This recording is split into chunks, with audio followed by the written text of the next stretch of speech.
If you like to fish ponds, lakes, other areas that have a lot of shallow, grassy cover, today we're going to talk about one of my favorite techniques to fish in those areas, something a little bit different. I actually learned it down here in Florida, started adapting it up in the Northeast where I fish, and it's caught me a ton of bass, and that's going to be the Zoom speed worm. This thing absolutely crushes them down here in Florida. If you're coming here and don't have this bait, you're making a mistake. But if you live elsewhere in the country, even in the Northeast or other parts, and you fish those shallow grassy areas, you need to try this bait out. I promise it's going to catch you a ton of fish. So today we're going to break down everything you need to know, from the gear, the reel, the setup, bait, and even how to fish it out on the water. And hopefully we're going to catch some fish and have you catching more fish in no time by the end of today's video. So stay tuned, let's get right into it. So the first thing we're going to talk about is basically, where does this bait work? Why does it work? How does it catch fish?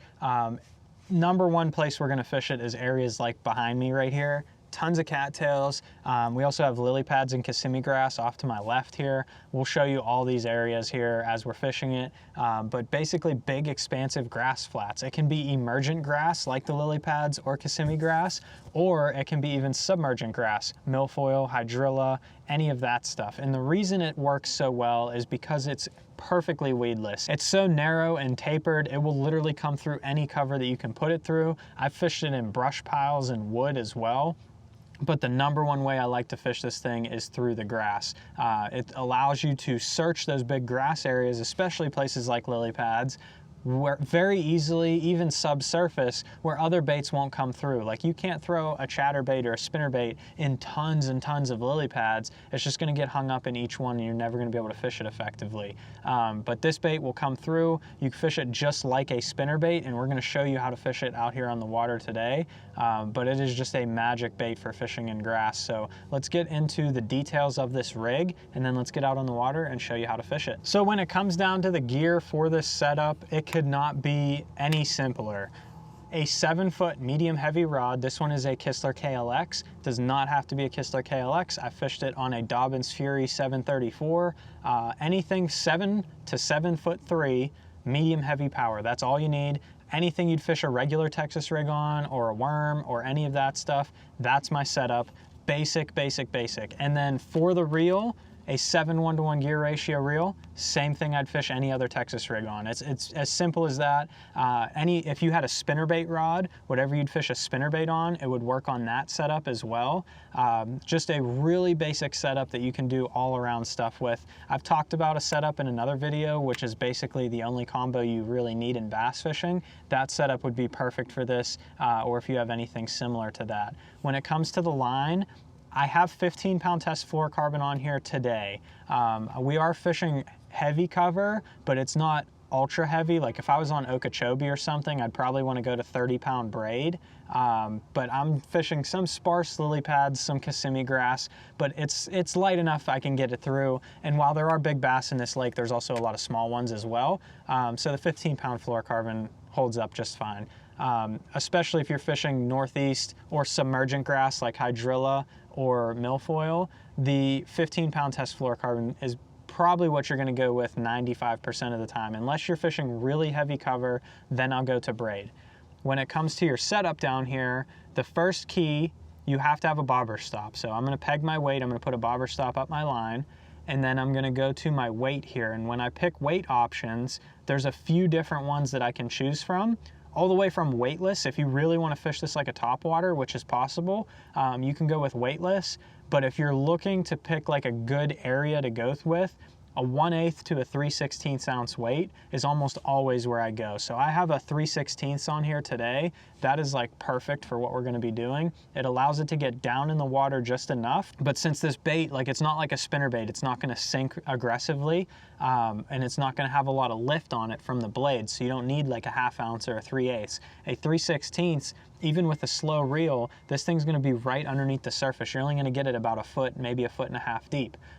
You can go up in weight size, like to a 1/4 or a 5/16 if you really want to get it deeper, but I don't do that very much. I like to fish this like a search bait. I fish a 3/16 ounce weight, and I cover a ton of water with this thing.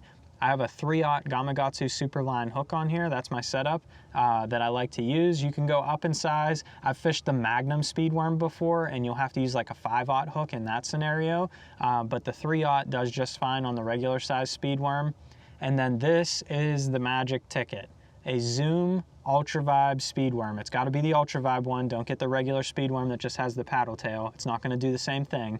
The Zoom ultravibe speedworm, the regular size is what I use 95% of the time. Pick your favorite color. We're in Florida, so we're using Junebug red. It's probably the best color ever down here. I could do a whole video on just that color. But Junebug also works well down here. If you're fishing up north, the colors that I like up there are like sungill, watermelon red, green pumpkin, more bluegill colors up in the north. Clearer water, that's when I'm going to use those colors. That's the way I like to rig it up. That's the way I like to set it up. And for rigging, it's literally just a Texas rig. So you're going to Texas rig this thing as you would anything else. Usually put the tail down or up. I don't like it one of the sides, so I'll either go straight down or straight up. It just gives it a more natural action, I guess. Really, it probably doesn't matter. You could rig it however you want. Just Texas rig that bad boy up, tie it up to your line, and we're ready to go fishing. So let's get out on the water. We're going to show you where and how we like to fish this bait. Hopefully we'll catch a couple fish along the way, so let's get out there. All right, so now that we talked about how to set up your speedworm, how to rig it up, the gear you need, everything you need to know about a speedworm, now we're gonna fish it. And this is a perfect area right here. I feel like I'm gonna get bit 100%. There's a bunch of just scattered grass everywhere. There's lily pads out here, there's arrowheads up there, all different types of grass that these fish can live in. And it's a hard way to fish, like I couldn't fish a chatterbait through that. So this is where the speedworm comes in handy. You can tell we got our tail rigged downward on this one. And the retrieve could not be any easier. So let's walk through it. We're gonna fish it a little bit and hopefully catch a fish. So we're gonna go ahead and you just make a long cast with this. It literally will not get snagged in anything. So you can throw it as far as you want, into whatever you want. And all I'm gonna do is just a slow, steady retrieve like I'm reeling in a spinnerbait. If you get it caught in grass or something, like I hit grass right there, you can pop it free. It'll get the grass off and you can just keep reeling, and sometimes that will create a reaction bite if there's a fish in that clump of grass. And it's just a slow, steady retrieve. The tail is gonna do all the work for you. Like I said, this could not be an easier technique. That little tail is just gonna do a little vibrating, little motion in the water, and that's all there is to it. And I'm just gonna cover water with this thing and just keep casting around, and hopefully I'll put it in front of an active fish that's willing to bite this guy.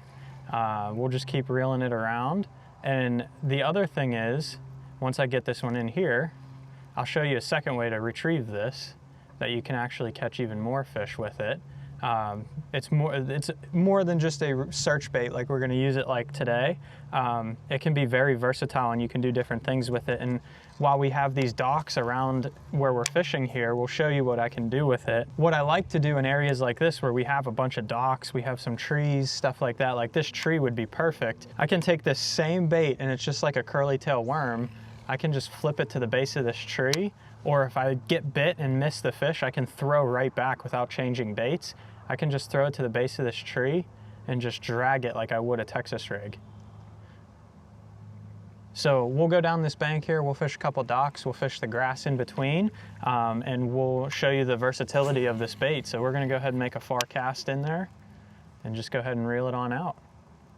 You'll also notice I keep my rod tip up just a little bit, and I'm trying to keep that bait up above the grass. A lot of times, that was a bite right there that I just missed. A lot of times you'll notice these fish will actually wake towards this like they would a topwater. So if you're keeping it up high enough in the water column, fishing it around the banks of your pond or whatever, when you make that cast and you're reeling it in, if you keep it up a little bit, you'll see the V-wake coming for your bait, and you can get prepared and get ready to set the hook on a fish, because usually they'll eat it. If they leave the bank and start chasing it down, they're gonna come eat this thing. We hit a tree, so we got a backlash.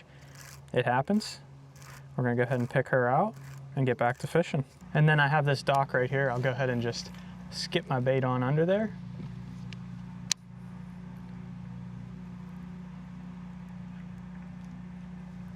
And I'll be able to fish a dock while I'm going down the bank. I can fish both things with one lure.